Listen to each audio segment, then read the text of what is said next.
புனிதா கிட்ட ஏதோ பேசிட்டு இருந்த மாதிரி தெரிஞ்சது. எதுவும் பேசல அண்ணி. உங்களுக்குலாம் நான் யாரோ மாதிரி போயிட்டேனான்னு கேட்டுக்கிட்டு இருந்தேன். ஓ, அதுக்குள்ள தெய்வான அங்க வந்து நடந்த விஷயத்தை எல்லாம் சொல்லிட்டா அதானே? அப்படிலாம் ஒண்ணு இல்ல. அந்த வீட்டுடைய மூத்த மருமகனா எனக்கு தெரியாம எங்க வீட்டுல ஒரு விசேஷம் நடக்குதுன்னு ரொம்பவே வருத்தப்பட்டா உங்க மருமகன். பரவாயில்லையே தேனு, நீ கூட சாமர்த்தியமா பேச ஆரம்பிச்சிட்டியே. பின்ன இருக்காதா நீ? என் அண்ணி தான் எனக்கு எல்லாமே நான் இருக்கும்போது அவங்க குணத்துல கொஞ்சமாவது இருக்காதா என்ன? ஏன் அண்ணி, நான் தெரியாம தான் கேக்குறேன். புனிதாவுக்கு கல்யாணத்துக்கு நாள் குறிக்கிறோன்னு என்கிட்ட ஒரு வார்த்தை சொல்லக்கூடாதா? நாச்சி முத்து அண்ணன் தான் தேதியை நிச்சயம் பண்ணிட்டு அதுக்கப்புறம் சொல்லிக்கலான்னு சொன்னாருமா. அதுக்காக உங்களுக்கு உங்க அண்ணன் குடும்பம் மட்டும்தான் முக்கியம், நீங்க எல்லா முடிவும் எடுப்பீங்களா? அப்படிலாம் எந்த முடிவும் எடுக்கல தேனு. தேதி மட்டும்தான் குறிச்சிருக்கோம், மத்த எந்த வேலையும் இன்னும் ஆரம்பிக்கல. எனக்கு ஒரு விஷயம் நல்லா புரியுது அண்ணி. இவ பொண்ணு கொடுத்தவ தானே?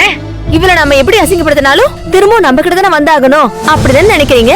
தேனு, சம்பந்தம் இல்லாம பேசிக்கிட்டு இருக்க. அண்ணி, எனக்கும் அந்த வீட்டுக்கும் இருக்க சம்பந்தத்தை பத்தி மட்டும் தான் நான் பேசுறேன். தேனு, இங்க பாரு, உன்கிட்ட வாக்குவாதம் பண்றது என் வேலை இல்ல. நான் எல்லார்கிட்டயுமே ஒரே மாதிரி தான் நடந்துகிட்டு இருக்கிறேன். அவங்களாகட்டும் நீ ஆகட்டும், நீங்க எல்லாருமே சமந்தான். புரிஞ்சுதா?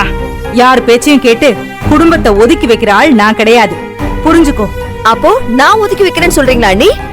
அத நீ தான் யோசிக்கணும். நான் போனை வைக்கிறேன். அண்ணி அண்ணி அண்ணி,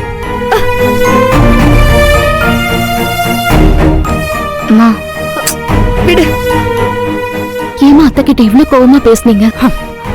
புரிஞ்சுக்காம பேசுறவங்க கிட்ட வேற எப்படிதான் பேச சொல்ற புனிதா? இல்லம்மா, நாம தான் அத்தை கிட்ட இந்த விஷயத்த சொல்லிருக்கணும். நாம எல்லாரும் சேர்ந்து அவங்க இந்த வீட்டை விட்டு ஒதுக்குறதா அவங்க நினைக்கிறாங்கம்மா. விடு புனிதா, ஒவ்வொருத்தருக்காகவும் நம்ம யோசிக்க ஆரம்பிச்சோன்னு வச்சுக்கோயேன், நம்மள நாமளே இழந்துருவோம். இங்க யாரும் யாரையும் திருப்திப்படுத்துறதுக்காக பொறக்கலமா, புரியுதா? புனிதா, என்னாச்சுமா உறைஞ்சு போய் நிக்கிற? ஒண்ணும் இல்லம்மா. சரி, அந்த ஜோசியர் கல்யாண நாள் குறிச்சு கொடுத்த அந்த பேப்பர் அத பூஜை ரூம்ல வச்சிருக்கேன். ஆமா, அத போய் எடுத்துட்டு வந்துடுறேன். இதுக்கப்புறம் தான் வேலை நிறைய இருக்கு. இந்தா புடி புடி, இந்த போனை புடி.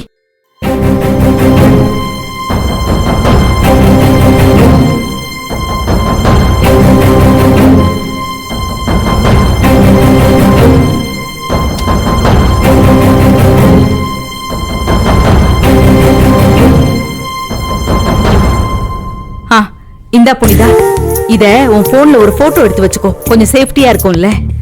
இந்தா வச்சுக்கோ.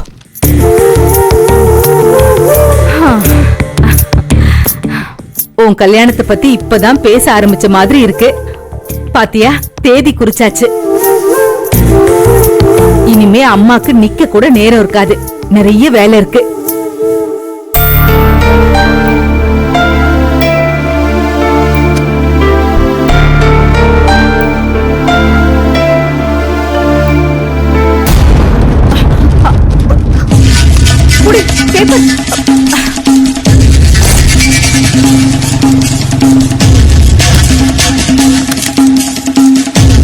புனிதா, சீக்கிரம் போய் பேப்பர் புடிமா.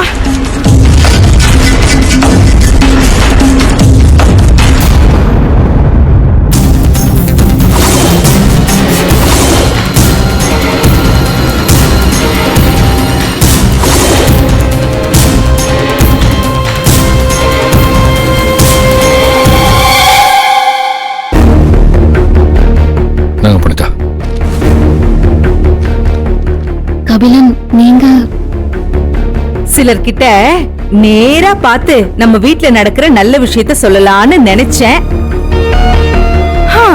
கடவுள் இருக்கான். புனிதா, உன்கிட்ட அவன் திருப்பி கொடுத்தது உன்னோட முகூர்த்த நாள் குறிச்ச பேப்பரை தான்னு புரியுற மாதிரி சொல்லு. எனக்கு எல்லாம் புரியுது புனிதா. ஆனா பாவம், நீங்க பதட்டத்துல இருக்கிறதால யாருக்கிட்ட எப்படி நடந்துக்கிறதுன்னு தெரியாம பயத்துல இருக்கீங்க. அப்பா இப்பதான் வந்துட்டு போனாரு, அடுத்து பையன் வந்து நிக்கிறான். என்னன்னு கேளு புனிதா.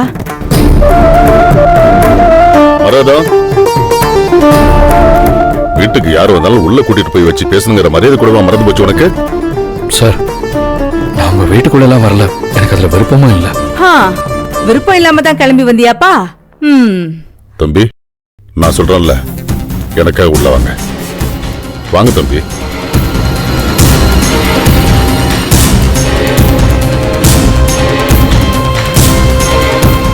வாங்க தம்பி.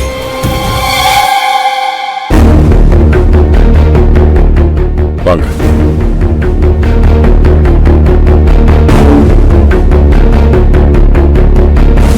உட்காருங்க தம்பி.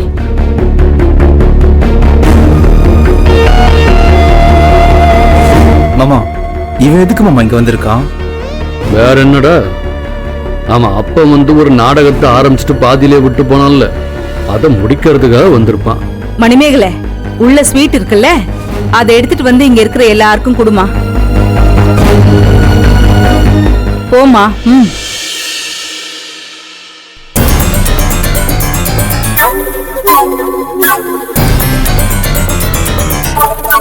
குடுமா குடு. இந்தாங்க தம்பி, ஸ்வீட் எடுத்துக்கங்க. உங்க ஸ்வீட் சாப்பிட ஒண்ணு நான் வரல. பின்ன எதுக்கு இங்க வந்தியா?